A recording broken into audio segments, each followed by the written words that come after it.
छत्तीसगढ़ सुकमा बस्तर की हसीन वादियां लगभग 4 दशकों से नक्सलियों के बम बारूद और गोलियों की तड़तड़ाहट से अशांत है।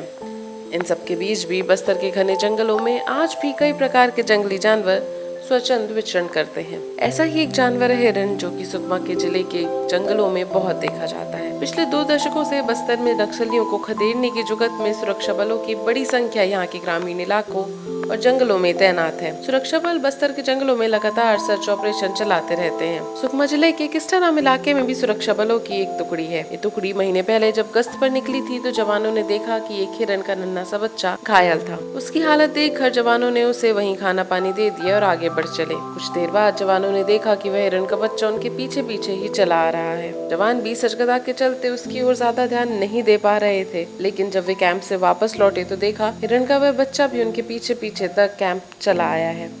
हमारे जवान जब सर्चिंग में जा रहे थे किस्टाराम थाने से, तो वहाँ पर एक हिरण है वो घायल अवस्था में मिला। उनका हमारे जवानों ने इलाज किया था और अब वो इतना जवानों के साथ घुल मिल गई है कि वो जब कभी भी हमारे लोग सर्चिंग के लिए निकलते हैं तब वो उनके साथ में हो चलती है। और जैसे ही वापस आते हैं तो कैंप के आसपास जैसे वापस आते हैं वो अपने बस्ती में जो और हिरण के झुंड रहते हैं उनके साथ जा करके सुरक्षित रहने लगती है।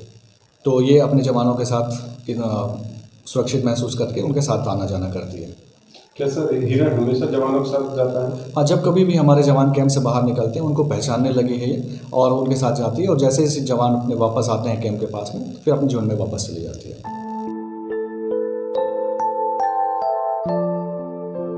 DCP 24 के लिए विजय पचौरी की रिपोर्ट।